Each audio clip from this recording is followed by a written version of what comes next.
Et maintenant, pour répondre à ta question, la subvention d'investissement est liée cette fois-ci à des éléments non amortissables. Eh bien, alors évidemment, exemple, le grand classique, c'est la subvention pour l'achat d'un terrain. Et là, encore une fois, il y a encore deux possibilités. Alors, l'étalement se fait soit par fraction égale sur le nombre d'années pendant lesquelles les IMO sont inaliénables. Qu'est-ce que ça veut dire? Ça veut dire qu'on ne peut pas les vendre pendant cette période, donc ça c'est l'énoncé qui vous le dira le jour de l'examen, soit par dixième si aucune clause d'inaliénabilité n'est prévue dans le contrat. Alors là, vous n'avez pas bien compris, on recommence. Qu'est-ce que c'est encore que cette histoire? Notamment pour les terrains, rassurez-vous. Imaginez, écoutez bien, imaginez. C'est arrivé, bien entendu, ce que je vais vous dire, et ce n'est pas de la parano, c'est arrivé, bien entendu, et c'est pour ça qu'il y a eu des précisions fiscales. Imaginez que vous soyez une entreprise, d'accord? Que vous touchiez des subventions d'investissement, donc, par exemple, de la région, je ne sais pas quoi, pour acheter un terrain. Vous savez, vous me suivez? Donc, avec l'argent que vous donne la région, vous payez en totalité ou en partie le terrain. Alors pourquoi vous avez eu votre subvention? Parce que vous allez dire, oui, non, mais avec ça, je vais faire une usine dessus et ça va embaucher des centaines de personnes et donc ça va être bon pour la région. Donc la région vous croit sur parole et vous donne l'argent. D'accord. Dites-moi, il n'y a qu'à revendre le terrain 6 mois après et faire une super plus-value que vous n'auriez pas pu faire si la région, par exemple, ne vous avait pas donné cet argent. Ça va, vous commencez à comprendre? D'accord? Donc, en fait, là, on n'est pas loin de l'escroquerie, vous comprenez ce que je veux dire? D'accord?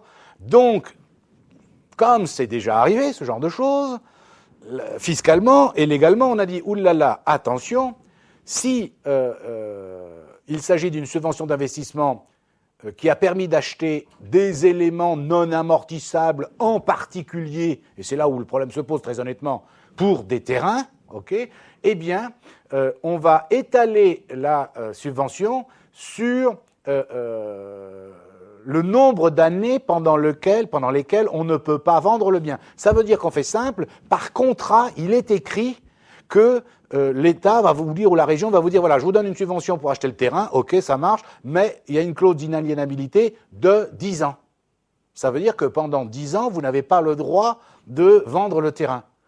Je vous rassure, il y a bien des margoulins qui vont arriver à faire déposer le bilan, et ce qui fera qu'on sera obligé de vendre, d'accord? Mais enfin, disons que ça permet de diminuer ce genre de pratique. Donc, c'est soit par fraction égale sur le nombre d'années pendant lequel le bien, le terrain que vous n'avez acheté grâce à la subvention, vous ne pouvez pas le vendre, soit par dixième, si aucune clause d'inaliénabilité n'est prévue dans le contrat. Donc, c'est soit il y a une durée qui est prévue, 5 ans, 6 ans, 7 ans, 8 ans, 9 ans, 10 ans, 12 ans, 15 ans, soit s'il n'y a rien, c'est par dixième. D'accord? Alors, attention, dans le deuxième cas, il existe comme souvent une divergence entre le traitement comptable et le traitement fiscal, selon qu'il existe une clause ou non d'inaliénabilité. Ça va, vous me suivez? Évidemment, il y a une différence. Alors ici, on est dans le cadre, pas dans le cadre de l'UE de Fisca, de compta, mais quand même, il faut que je vous en parle pour que vous ne soyez pas surpris. Donc, vous allez voir, le traitement comptable.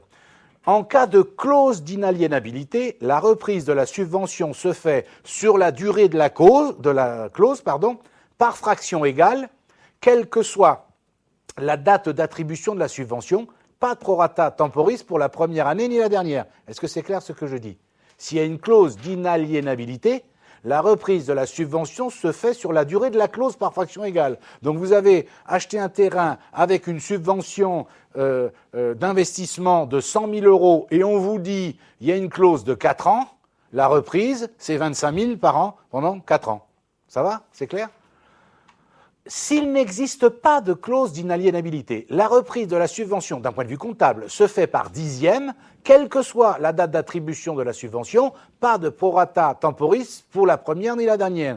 Je reprends le même exemple avec mes 100 000, donc il n'y a pas de clause, donc c'est 10 000 par an, pendant 10 ans. D'accord? Tout simplement. Ça, c'est le traitement comptable. encore une fois, trop facile. Traitement fiscal, maintenant. Alors, traitement fiscal, à ce jour, ça peut changer demain, lors d'élections, etc. Okay. À ce jour, traitement fiscal qui n'est pas dans le cadre de cette UE, mais je veux quand même vous sensibiliser. En cas de clause d'inaliénabilité, la reprise de la subvention se fait sur la durée de la clause par fraction égale, quelle que soit la date d'attribution de la subvention, donc, enfin, pas de prorata temporis la première ni la dernière année. Autrement dit, si il n'existe pas de clause, s'il existe une clause d'inaliénabilité, le traitement fiscal est identique au traitement comptable. Pour une fois, fastoche.